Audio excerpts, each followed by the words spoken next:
ہارون صاحب، بلاول بھٹو زرداری نے حمزہ شہباز سے جو ملاقات کی، ایک چیز تو انہوں نے بریف کی لوگوں کو، رپورٹرز کو، میڈیا کے اوپر، انفیکٹ کیا معاملات ان کے طے پائے ہیں؟ انہوں نے نہیں، حمزہ نے کہا نہیں ہو سکتا.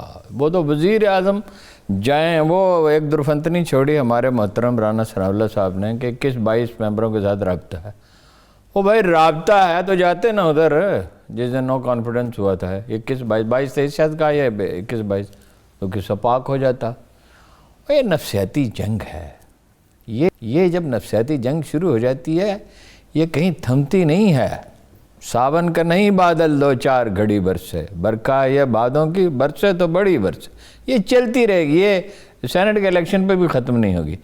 سینٹ کے الیکشن کے بعد پھر آپ مہم شروع کریں گے. وہ دیکھیں میڈیا میں سپیس چاہتے ہیں، سرکاری افسروں پہ دباؤ رکھنا چاہتے ہیں، کام نہ کریں.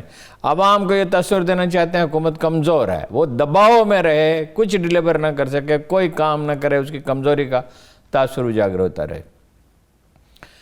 اور اسپیکر کے خلاف اگر ویسی ہی خرید و فروخت ہوتی ہے، اسی طرح اجازت دی جاتی ہے خرید و فروخت کی، اور الیکشن کمیشن اسی مثالی کارکردگی کا مظاہرہ کرتا ہے جس کا وہ مدعی ہے، تو وہ بھی ہو سکتا ہے. اور وہ بڑا حساب شکن مرحلہ ہوگا. عمران خان پہ دباؤ ہے 3 چیزوں کے لیے. ٹھیک. کل انہوں نے جو کرپشن کے خلاف بہت زیادہ ذکر کیا، اور پرسوں، اور وہ اپنا جو بات کی کہ وہ NOR دے دیا مشرف نے، اور یہ اور وہ، اس میں اداروں کے لیے بھی پیغام تھا. 3 چیزوں کے لیے دباؤ ہے. مریم کو جانے دو، ٹھیک ہے، بزدار کو فارغ کرو، ٹھیک ہے، اور پیپلز پارٹی پہ ہاتھ ہولا رکھو، جو پنجابی کا محاورہ ہے کے ساتھ نرمی برتو.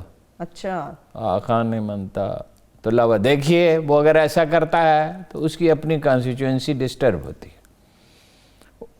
اس کے اپنے ورکر بدل ہوتے ہیں، اور عوام میں بھی سبکی ہوتی ہے. یہ ہے صورتحال.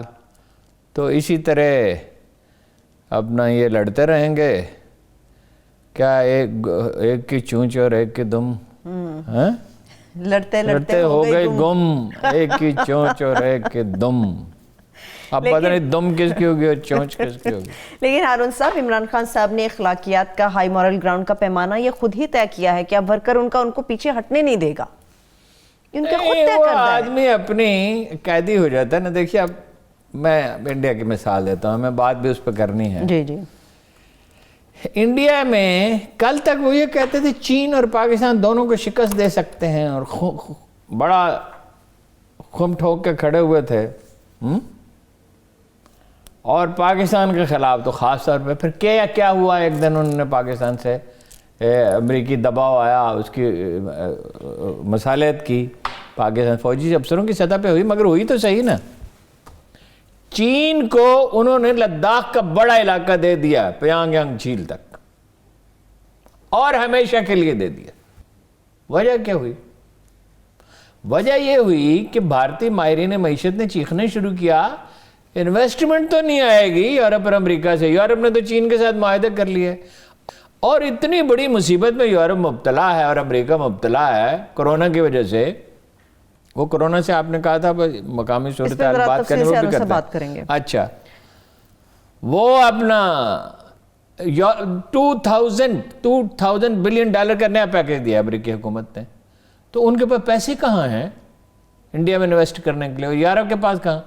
لے دے کے چین ہے جس میں مودی نے پابندی لگا دی تھی کہ نئے پروجیکٹ نہیں کر سکتے ان کی سروسز کے اوپر. اب وہ پابندی انڈین ماہرین معیشت نے کہا، اس میں سرکاری لوگ بھی شامل ہیں، کہ صرف چین بچا ہے کرونا سے، پیسہ ہے اس کے پاس انویسٹ کرنے کے لیے، اور اگر وہاں سے انویسٹمنٹ نہیں آئے گی تو ہماری معیشت کا تو بیڑا غرق ہو جائے گا.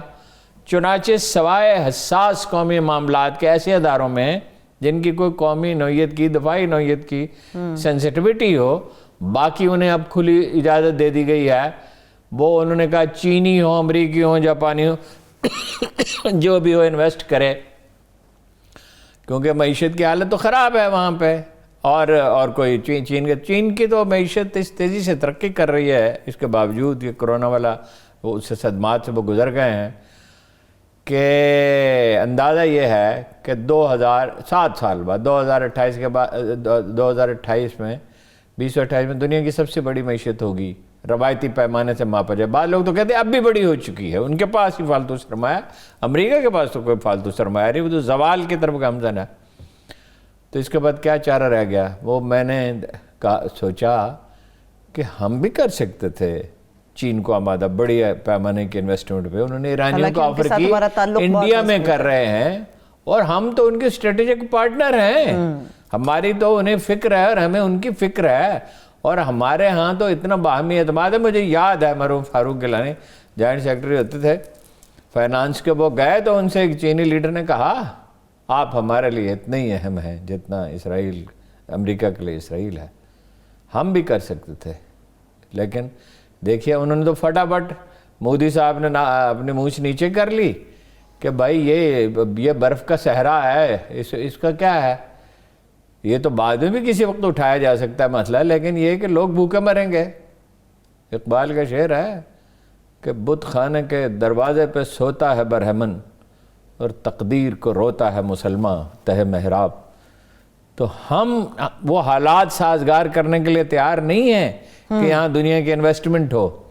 یہ ٹیررزم پہ خدا کر کے کچھ پیش رفت ہوئی, اس میں بھی پوری نہیں ہوئی. ادارے کوئی تعاون نہیں کر رہے صحیح معنوں میں, یعنی جس طرح کی سرگرمی ایف آئی اے کی ہونی چاہیے, پولیس کی ہونی چاہیے, وہ نظر نہیں آتی. اچھا ٹیکس آپ لے نہیں رہے, ایف بی آر والے نوچ کے خون تو کیا ہڈیاں بھی نہیں چھوڑتے, سب کچھ کھا گئے شائلاک کی طرح, اور آپ اس کی اصلاح کی کوئی فکر نہیں ہے, بس ہر وقت لڑنے مرنے کے لیے تیار ہے. ٹھیک ہے ہارون صاحب, مجھے 2 اہم سوال آپ سے کرنے, کیونکہ اگلے ہفتے جب ہمارا پروگرام دوبارہ سے آئے گا تب تک چیئرمین سینٹ کا انتخاب ہو چکا ہوگا.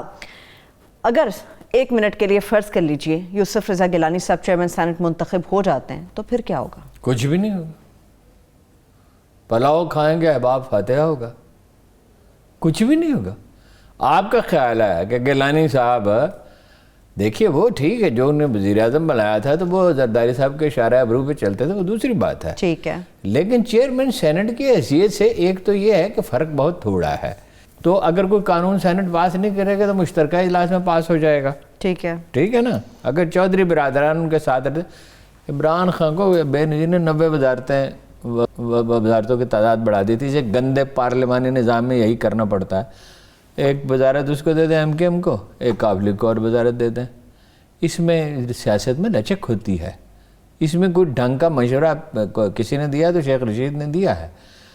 تو یہ اس میں الجھنے کے حلیفوں کو ساتھ رکھیں, اپنے لوگوں کی دل جوئی کریں, ٹھیک ہے, اس میں مانیٹرنگ کریں, یہی طور طریقہ مانیٹرنگ کریں نا. دیکھیں پیسہ تو ارکان اسمبلی سے بھی سفارشیں لینے میں کیا ہے, پیسہ ضائع نہیں ہونے چاہیے, ایویلویٹ کرنا چاہیے. فرض کیجئے کوئی ایسی اسکیم ایک آدمی میں نے ایک اسکیم دیتا ہے, ایسے مفروضہ ہے, ٹھیک ہے, وہ سڑک بنانے کے لیے کہتا ہے جو اس کی زمین میں سے گزرتی ہے, جس سے اس کو ذاتی بات, اس کو نہ کریں. لیکن اگر یہ پارلیمانی نظام آئے چلے گا نہیں, ایک دن اس کو یہ قوم وائنڈ اپ کرے گی. آج تو دانشور اٹھ کے کھڑے ہو جاتے ہیں نا, ہاں جی, اہل دانش عام ہیں, کامیاب ہیں اہل نظر,